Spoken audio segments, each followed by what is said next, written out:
Okay, we are in lesson 8.1. It's the first section of chapter 8. We are splitting this into two sections. Half of it is simplifying polynomials, and the second half we're going to be solving. So lesson 8.1 is just simply adding and subtracting polynomials. Poly means many. So today we're just focusing on, we're going to be adding many, but the first term we're going to have is monomials. A monomial is a real number. Mon means one. So it's a real number, a variable, or a product of real numbers. One or more variables with whole number exponents. Here are some examples of polynomials. One term, one term, one term, one term, and one term. Okay, you can add or subtract monomials by adding or subtracting like terms.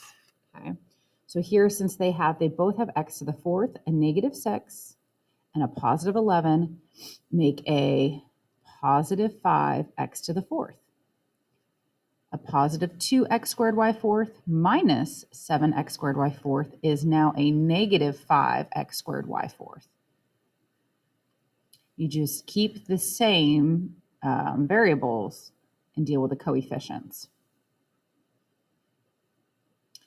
Some of you might have wanted to have changed those exponents, but that's when we're multiplying or raising a power to a power. Here we're just combining like terms, so we don't need to do that. A polynomial, like I said, poly means many. A polynomial is a monomial or a sum of monomials in each term of the polynomial. So here's an example. This polynomial is written in standard form from highest degree to lowest degree. This means that the degree of the monomial decreases from left to right. The degree of a polynomial is the greatest degree. So here, the degree of this polynomial would be its greatest degree 4. Okay, if we're judging a polynomial or classifying it by its degree, the highest degree here is 5. The highest degree here is 4, 3, 2, 1, and there's no degree.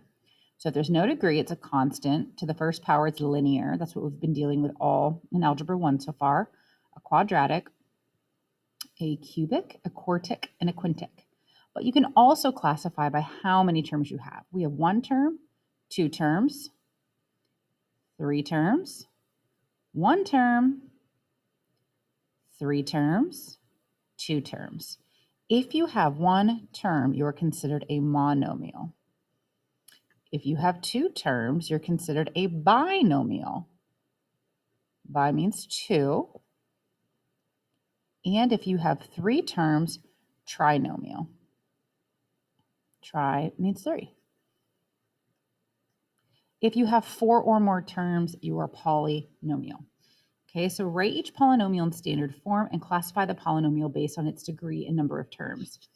So highest degree, you have to take the negative or the positive that's in front of it, negative 5z to the fourth minus 2x squared plus 4z. This should be a z. There's an error here because they all should be the same variable. Okay, so highest degree is 4. So by degree, you are a quartic. And you have 1, 2, 3 terms. So number of terms is 3. You are a quartic trinomial. I want you to try the next one. Pause the video and then come back. Here it's a little more complicated. You combine like terms. This is a negative 1. So a negative 1 and a negative 3 is a negative 4y cubed. We only have 1y squared, which is a 4y squared. We have now we're going down lesser degree. We have just a y and then a 1. So our highest degree is 3. So we are a cubic. We have 4 terms, so we are poly. So a cubic polynomial. Okay, on the back, it says find each sum. Okay, so we were just combining like terms. So here, we don't really need the parentheses because nothing's really happening to the quantities. When there would be something is if we were subtracting, we'd have to distribute a negative. With just simply adding, we don't need those parentheses. So I like to remove them and rewrite. And then I combine the like terms. They both have an x, so it's 8x. and then a 3 and a 7, it's a 10. All they wanted me to do is find the sum. They don't ask me to classify. I want you to pause the video, try them on your own, and come back to look at the answers.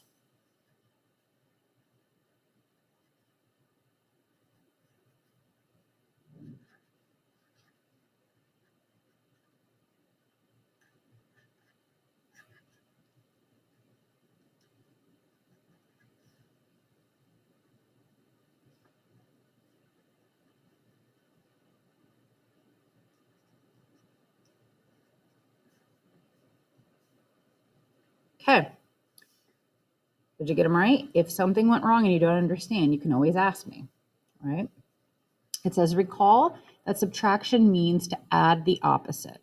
So when you subtract a polynomial, change each of the terms being subtracted to their opposite and then add the coefficients. So nothing's happening in the first quantity, it's 19x plus 7, but I'm subtracting each term in the second quantity. So now we're going to combine like terms. 14x, a positive 7, and a negative 2 is a positive 5. Same thing here. I have negative 12 and a 9x to the 5th. Nothing was happening to it, so I just removed the parentheses, but I'm subtracting each term inside. If it's positive, now it's negative. If this was a negative, it would have turned positive, but it's not. So now we combine like terms. A 9 minus a 5 is a 4x to the 5th, a negative 12 and a negative 16 is a negative 28. The end. I want you to pause the video and try the next 4 on your own.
Okay, did you get those all right?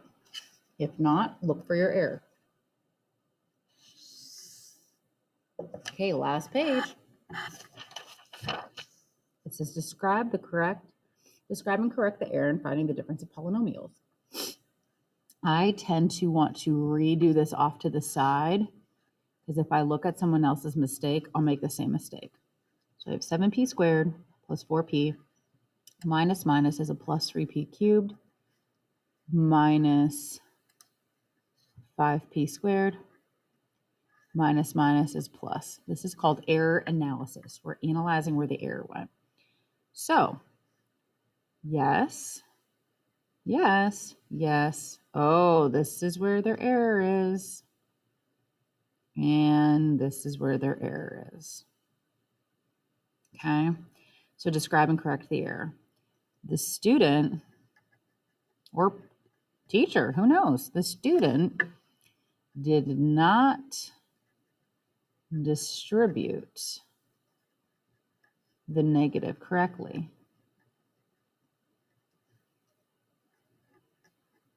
So let's continue, see what the answer would have been. We have 3p cubed, a negative 5p, and a positive 7p squared is a 2p squared, and 4p is 8p. This should be the answer. I like to bold or box it to make sure we see the answer. All right, example 7. The sides of the triangle are shown in the diagram. Write an expression for the triangle's perimeter and show all work. So the perimeter is adding up all the sides, which is 2x plus 3 plus 3x minus 1 plus 4x plus 2.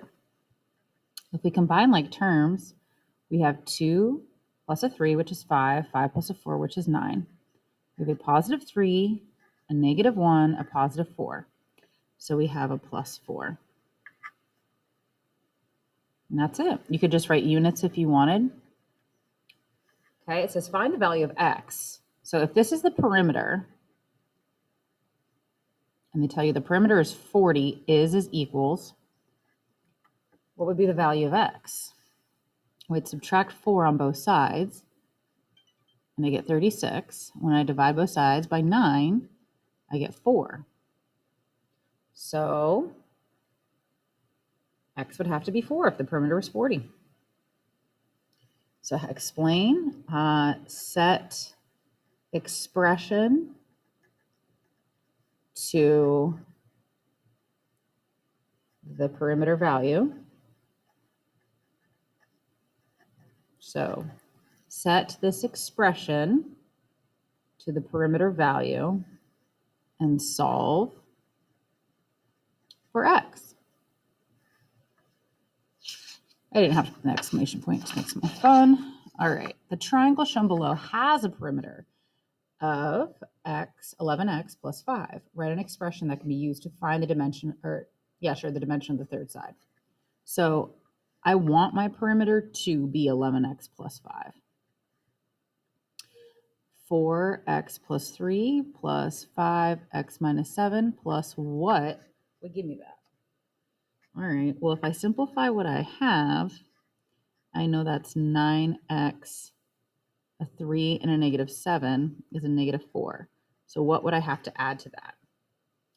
Well, I have 9x. What would I have to add to 9x to get 11? A 2x. What would I have to add to negative 4x to give me 5?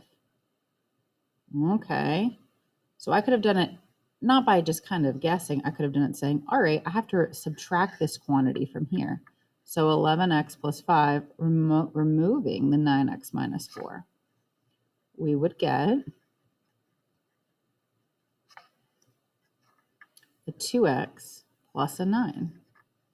Yeah, a 9 plus a 4 is going to give us that 5. So this is the other side.